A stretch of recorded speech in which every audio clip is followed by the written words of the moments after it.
Canon 1948, pages 87 to 105.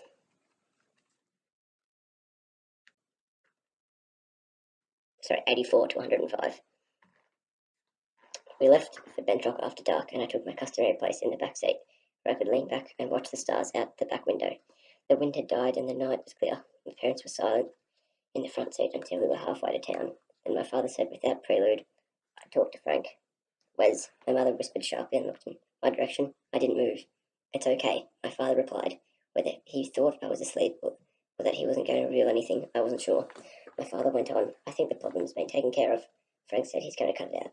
"Oh, Wesley," her words came out in a moan, and I almost gave myself away by leaning forward to see if my mother was in pain. "What?" my father replied, his confusion apparent and insincere. "What is it? What about what he's already done? What about that damage?" "It can't be undone. That's past. That's over and done." My mother's voice became so low and tender it seemed better suited for an expression of love than what she actually said. "That's not the way it works. You know that. Sins, crimes, are not supposed to go unpunished." Even then I knew what the irony of the conversation was.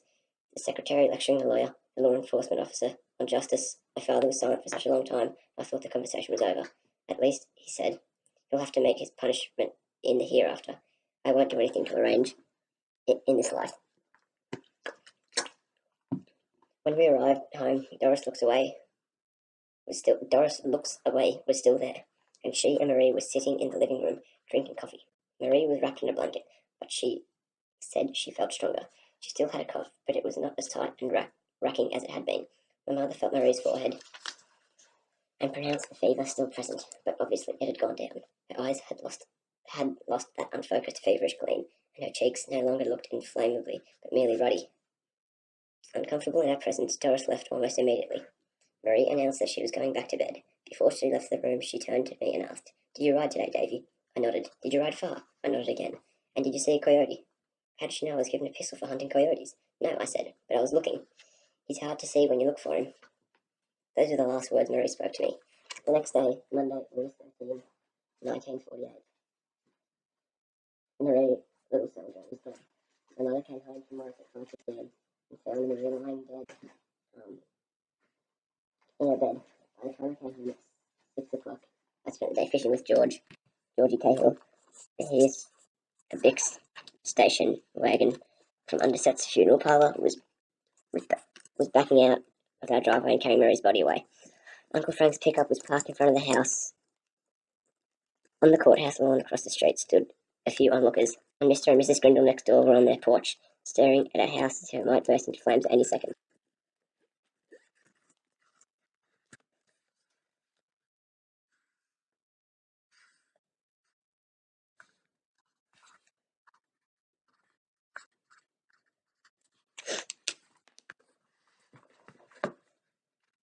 From somewhere on the block came the steady ratcheter of a lawnmower.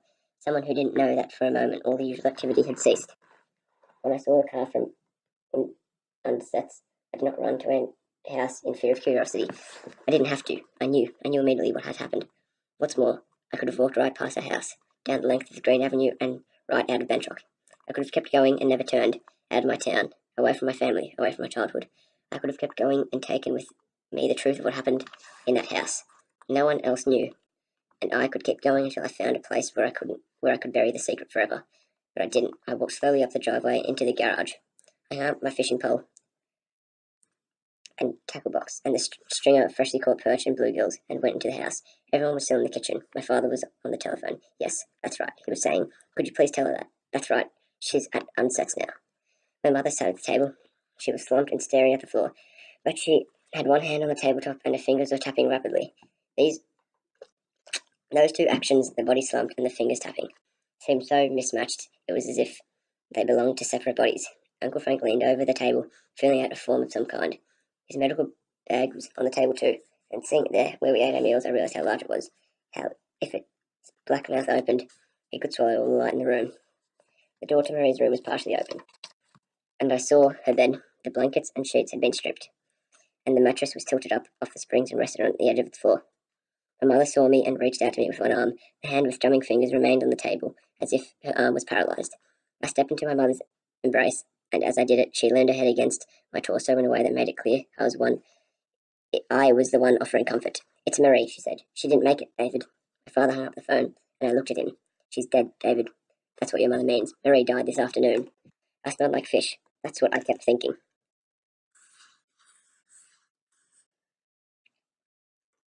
I smelled like fish. That was the reason I didn't belong in this room. It was hot, and not the secret I held, the fearful knowledge. The back screen door slammed, and Daisy McCauley burst into the kitchen. My God, what is going on here?" My father repeated the words he spoke to me. "Marie's dead, Daisy. She died this afternoon." Oh, my Lord. Oh, no. Why? I looked in on her yesterday afternoon. She was doing much better. Uncle Frank finished his form and stood up so straight he seemed to be at attention. "This happens," he said to Daisy. "Pneumonia patients can have a sudden relapse. Their lungs fill quickly, or the heart can fail from the strain of dealing with the disease, and there may have been a pre-existing condition. We don't know. I see this much more often, however, in older patients." I saw the document that Uncle Frank had been filling out. Across the top it said in bold letters, "Mercer County Certificate of Death." "I also have the feeling," Uncle Frank continued, "that she may not have been doing as well as she wanted us to believe. I think the Indian way is to deny illness, to try push through in the face of it. Her fever was down, I know that. Her fever was down, I know that," said my mother. Uncle Frank shrugged. "A fever can fluctuate dramatically." Daisy sunk down so hard onto a kitchen chair that it scraped a few inches across the linoleum. "That poor thing, that poor young thing. Pneumonia is still a serious disease," Uncle Frank said sternly. "Very serious. We mustn't lose sight of that. My father stood by the refrigerator with his back to us. He ran his index finger up and down the woven basket that covered the motor on top of the refrigerator. I couldn't reach any of Marie's family. No answer at home or at the stepfather's bar. He turned around and I saw he had been crying. "I'm going to drive out there. They have to be notified as soon as possible." "What about Ronnie?" my mother asked. My father nodded. "I'll get in touch with him too. And Doris. But Marie's mother first. Marie's mother's first. She had to be the first." He moved toward the door, car keys in hand. "Do you need anything?" asked my mother. She shook her head. "Just hurry back. I won't take any longer than I have to." This was my chance. I could run along with my father and, when we were alone, tell him what I knew. But my mother still had her arm around me, and until she let go, it didn't seem right to leave. Besides, he was going to face more grief, and this room held all I could handle. I hadn't realised until that moment how large a part of my father's job this was. When someone's son rolled his pickup on a county highway, or someone's father shot himself climbing over a fence when he was deer hunting, or when some woman's husband dropped dead of a heart attack in a hotel down in Mill City, it was my father's duty to notify the family. Or when a drunk lay down on the tracks right in the path of the Great Northern Freight Train, it was my father's job to find out if he had any family. To this day, I cannot hear that phrase, "pending notification of next of kin," without thinking that someone out there, someone like my father, is toting around a basket of grief, looking for a doorstep to deposit on. To think I once believed the hardest part of this job would be dangerous criminals he might face.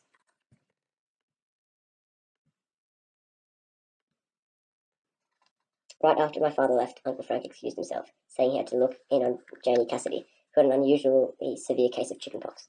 My mother did not get up to see him out. Daisy reached out toward my mother and patted the back of my mother's hand. "You took good care of her," said Daisy. "That girl got the best care she could get right here in this house." My mother released me and put her hand on top of Daisy's. I could have stayed home from work. I could have looked in on her earlier. Daisy urgently placed her other hand on top of my mother's so it looked as though they were playing that baby's game of mounding hands, pulling the bottom one out and placing it on the top. "You don't talk like that," Daisy told my mother. "You took good care of that girl. Good care." Then Daisy must have seen something in my mother's eyes, because she turned to me and said, "David, are you hungry? You must be hungry. Why don't you go over to our house and help yourself to pie? I've got fresh blueberry pie on the kitchen table. You go get yourself some before Len eats it all." I didn't move. The next time Daisy spoke, it was not a suggestion, but a command. "Go and help yourself to ice cream. Have all you like."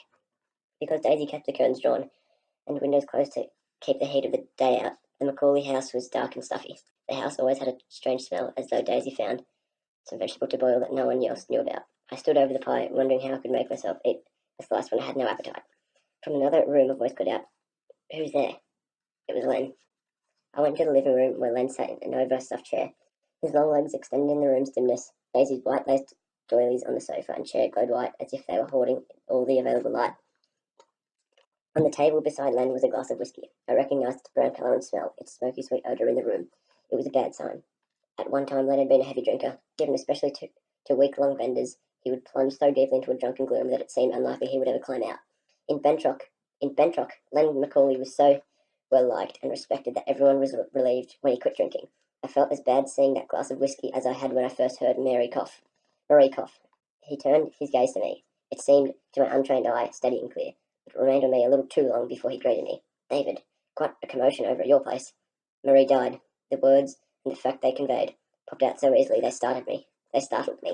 Len nodded solemnly. Yes, I believe, I'm aware of that. Yes. The room's heavy, dusky air seemed to insist on silence, and speaking was a struggle. My dad's going out to talk to a family. Len continued to nod. Yes, your father would do that. Yes. I wanted to get away, but I couldn't think of anything to say that would serve as an exit line. And then it was hopeless. Len kicked her old horsehair hassock, the first sudden move he'd made, and as it tumbled my way, he said, Sit down, David. I couldn't refuse. Len stared at me for a long time, and though his gaze was steady, there was something unfocused about it, as if an unseen dust in the room was clouding his vision. He took a swallow of whiskey, and that seemed to start his tongue. You know, David, how I feel about your family. Yes, sir. I have this job, deputy sheriff. He looked down at his shirt as though he expected to see his badge there, which I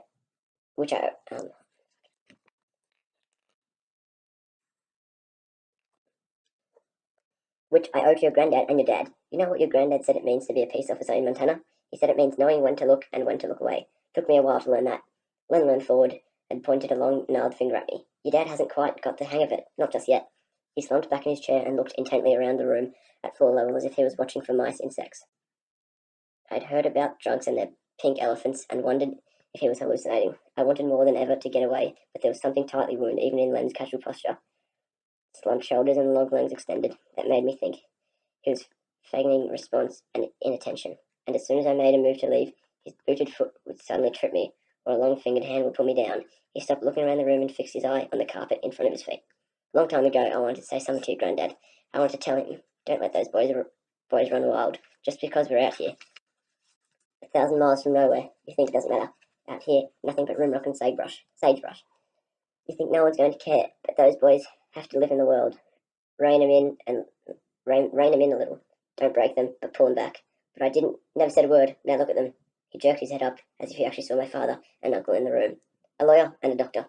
College and the whole kit. Sheriff and a doctor. Your granddad could tell me a thing or two.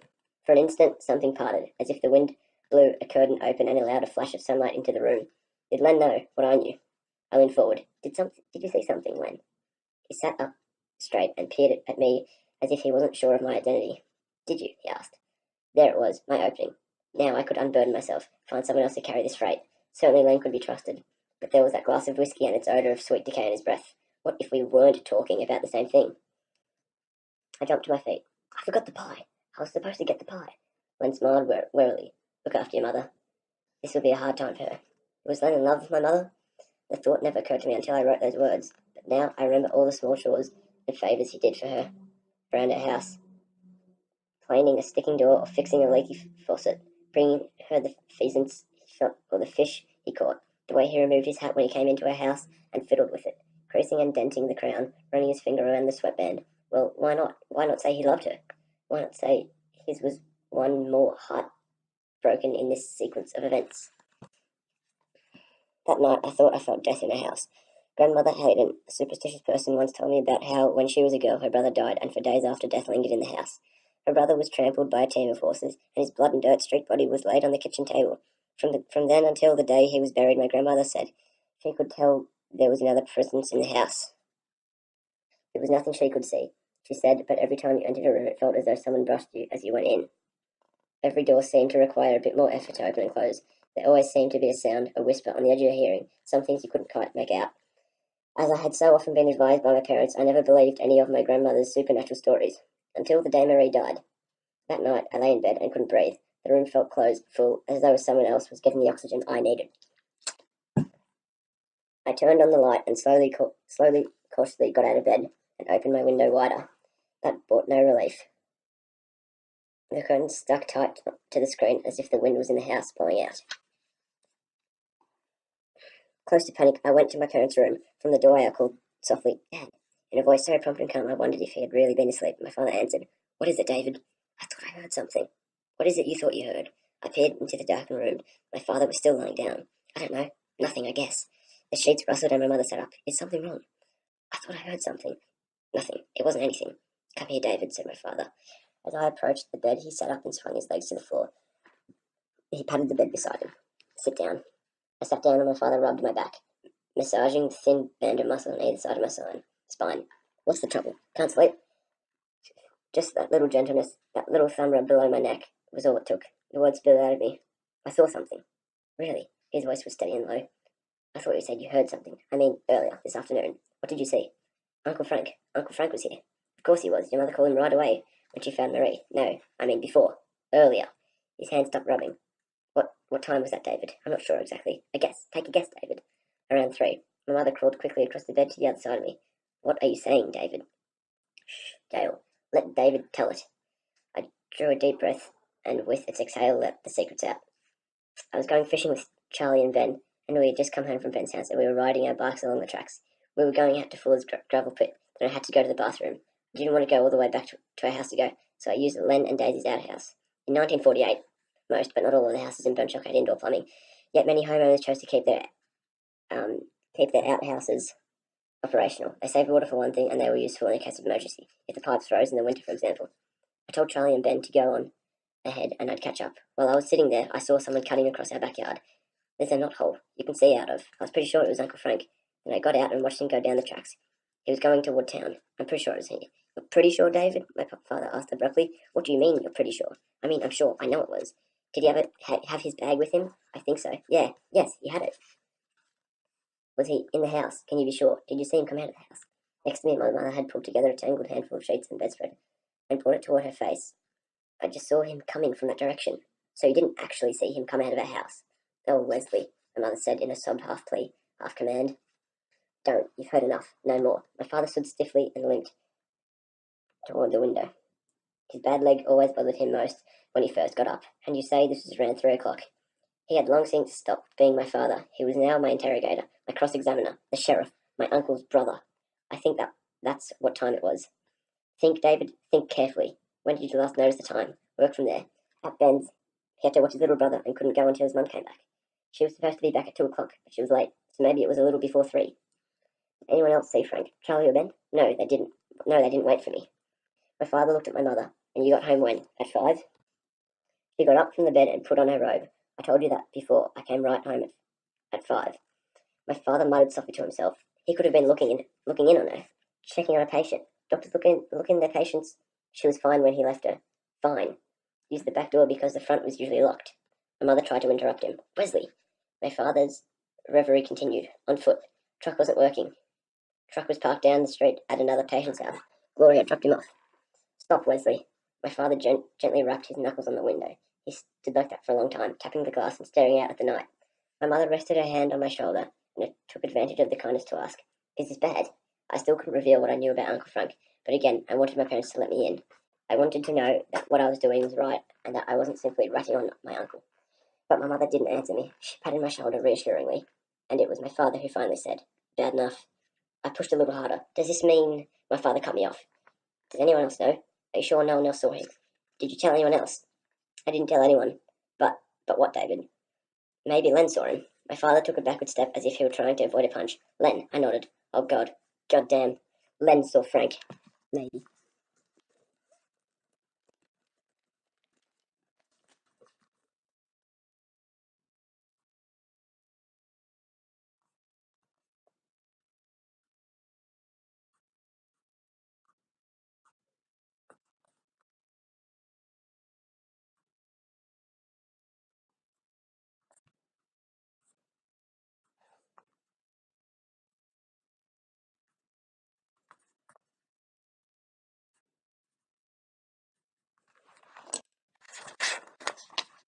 My mother asked me, What makes you think Len saw David? He asked. I don't know. He was acting funny. I just think he might have... That tears it, said my father. If Len saw Frank, it doesn't change anything, my mother said. Not a thing. Oh, really? Maybe if Len knows, he'll keep his mouth shut if I ask him. Or if Dad asks him. But he'll know. There he'll be day after day with that look. I'm not going to live with that look. My mother turned on the lamp beside the bed. In its sudden brightness, the first thing I saw was my father's bad knee. He was wearing boxer shorts and a t-shirt, and his knee looked inflamed, swollen, scarred, and misshapen, as if his kneecap had been put back in the wrong spot. I saw my father limping every day, but I seldom saw the reason. I realised the pain he must have been in constantly, and that pain seemed strangely to connect with the anguish he felt over his brother. As if he was suddenly self-conscious in the light, my father put on his trousers. "One more thing, David," my father said as he buckled his belt, the only bit of Western regalia he wore, a hand-tooled ranger belt with a silver buckle and keeper. "Why didn't you say something before?" "I don't know." "Well, you can go back to bed. Now you can get some sleep." In his voice I thought I heard both jealousy and resentment.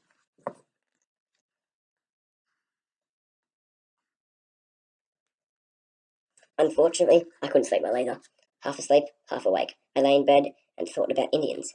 In my daily life in Montana, I saw Indians every day. There were Indian children in school, their mothers in the grocery store, their fathers at the filling station, objects of the most patronizing and debilitating prejudice. The Indians in and around our community were nonetheless a largely passive and benign presence. Even the few who were not, Roy Singlefeather, for example, who seemed intent on single-handedly perpetuating the stereotype of the drunken Indian and who, when drunk, walked down the middle of Main Street lecturing passerbys, cars, and store windows on the necessity of giving one's life over to Jesus Christ, were regarded as more comedic or pathetic than dangerous. But that night, Marie's death had too many cowboy and Indian movies combined to bring me a strange half-dreaming, half-waking vision. To the east of Bentrock was a grassy buttock called Circle Hill, the highest elevation around. It was treeless, easy to climb, and its summit provided a perfect view of town. That night I imagined all the Indians of our region, from town ranches or reservation, gathered on top of Circle Hill to do something about Marie's death. But in my vision, the Indians were not lined up in battle formation as they always were in the movies, that is, mounted on war ponies, streaked with war paint, bristling with feathers, brandishing bows and arrows, lances and tomahawks. Instead, just as I did in my daily life, I saw them dressed in their jeans and cowboy boots, their cotton print dresses, or their flannel shirts. Instead of shouting war cries to the sky, they were simply milling about talking low, mourning Marie. Would they ever come down from Circle Hill, rampage the streets of Benchock, looking for her killer, taking revenge wherever they could find it? My vision didn't extend that far. And finally, I completely asleep, still watching Ollie Youngbear and Donald Whitman and George Crowfeather and Simon Many Snows and Verna Bull and Thomas Pelletier and Doris Looks Away and Sidney Bordeaux and Iris Trimble all walking the top of Circle Hill.